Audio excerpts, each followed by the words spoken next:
Hello, everyone, and welcome to the scoping meeting and notice of preparation meeting for the Housing Element 2021 update. My name is Christopher Jordan, and I'm the city's Director of Strategic Planning and Innovation. Joining me on this video is Corey Risha from Ascent Environmental, the city's consultant for the Housing Element Update Environmental Impact Report. Traditionally, the city hosts one scoping meeting for the general public during the notice of preparation comment period. However, in accordance with state and local health orders limiting in-person public meetings, the city is providing this alternative method for the scoping meeting. In addition to this video, you can find a copy of the full notice of preparation on this website, as well as information on how to submit comments. You can either submit them through traditional mail, email, or on the web form that's available on this website. So without further ado, I'll go ahead and hand it over to Corey, who will walk through today's presentation, and we will take it from there. Corey. Thank you, Christopher. Again, my name is Corey Risha. I am with Ascent Environmental, and we have helped the City of Elk Grove with this notice of preparation of an environmental impact report for the city's 2021 Housing Element Update. So in this presentation, we'll provide a quick overview of the Housing Element Update and the environmental review process.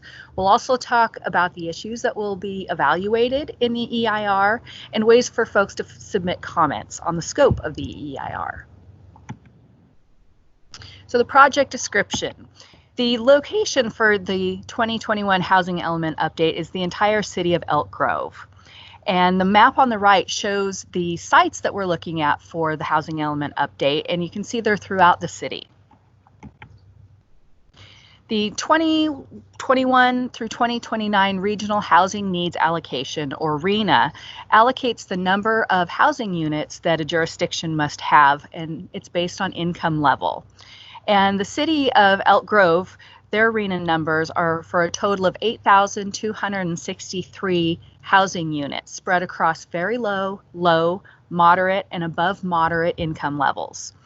Now, the city already has plenty of units to cover the above moderate income levels. So this EIR particularly looks at the provisions for providing very low, low, and moderate income housing levels. So the sites that were shown on the previous map, there are 43 potential housing sites. 18 are existing sites that are rolling over from the approved existing housing element, and there are 25 new candidate sites. Also, as part of the project, there will be some revisions to the safety element of the general plan. It'll incorporate emergency access and some additional policies on community resiliency. Now here again is that map of where you can see all the sites. We've got the sites that start with E. Those are the existing sites that are rolling over from the existing general plan. And then the sites designated by C, those are the candidate sites that we'll be looking at. So the environmental review process. What is CEQA? CEQA is the California Environmental Quality Act, and it is basically a public disclosure process whereby the public and local agencies and state agencies, regional agencies are informed of the environmental consequences of a project. And public participation is absolutely essential to this process. And that includes the scoping period, like we're in right now, where agencies and members of the public can submit comments on what issues and such they think need to be addressed in the EIR. Also, in the CEQA process, we will be looking at ways to avoid or to mitigate the environmental effects of this project. Now, it's important to realize, too, that certification of the EIR, when all of this is said and done, does not indicate project approval. Project approval is separate from certification of the EIR. So what is an EIR? Well, it's an informational document. It discloses all the potential environmental effects of a proposed project. It's important to note these are physical environmental effects on the environment. And the EIR will also identify mitigation measures or way to lessen those effects. The EIR will also describe feasible alternatives to a project, ways to meet the project objectives, but to lessen the environmental effects. That's what we look at with alternatives. And in order for a project to be approved, an EIR must be certified before project approval. Now again, you can have an EIR certified, but it doesn't mean the project is approved yet. So a couple of things about an EIR. What it does do, it does disclose the potential effects of a project on the environment. Again, those are physical effects on the environment. An EIR also identifies mitigation measures for reducing those effects. And the EIR also describes feasible alternatives to the proposed project that would reduce environmental effects. Now, an EIR does not require mitigation for existing environmental conditions. We take the environment as it exists at the time of the NOP, in most cases there. The EIR is not an advocate for a project under evaluation or an advocate for an alternative. It is meant to be an objective document that identifies the environmental effects of a project. Now, an EIR also doesn't require project denial if there are significant environmental effects. And as I've said, the EIR only identifies physical environmental effects. It does not address economic issues such as property values.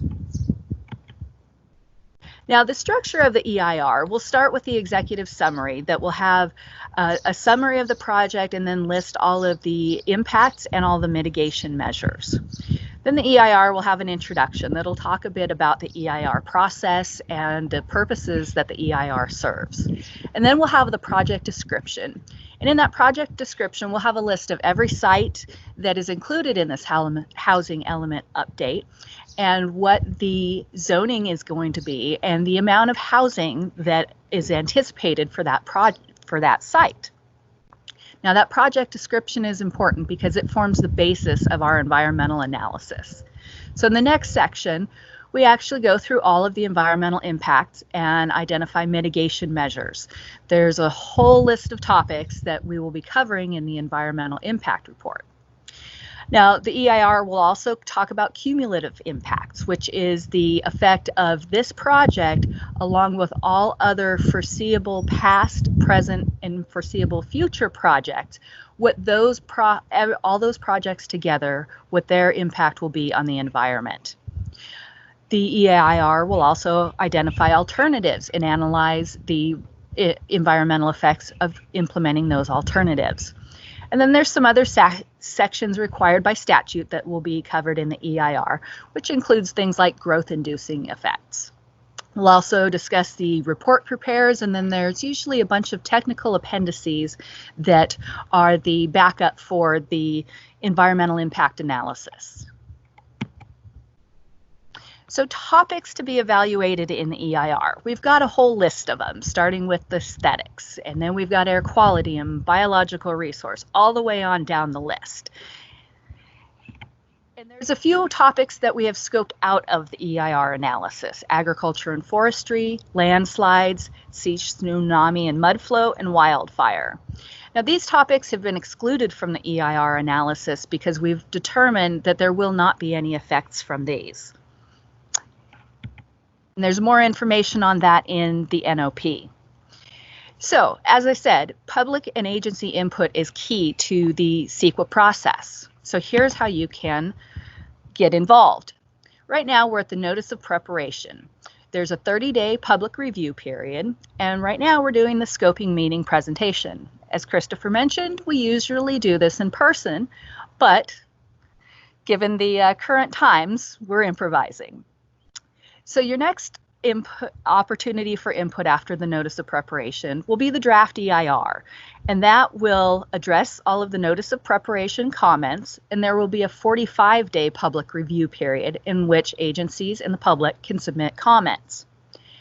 Following that public review period of the draft EIR, we'll have the final EIR, which responds to all of the comments received on the draft EIR. Now, consideration and decision on the 2021 housing element update follows certification of the EIR. So here's the schedule for this process right now. The NOP will be published on June 19th, 2020, and the NOP comment period begins on Monday, June 22nd, and it ends on July 22nd. So the draft EIR will likely be released sometime in the winter of 2020 or 2021, and we're anticipating the final EIR sometime in the spring of 2021. So we recommend that comments be provided in writing. That allows us to have a permanent record of the comments so that we could look back on them and have everybody's comments in one spot.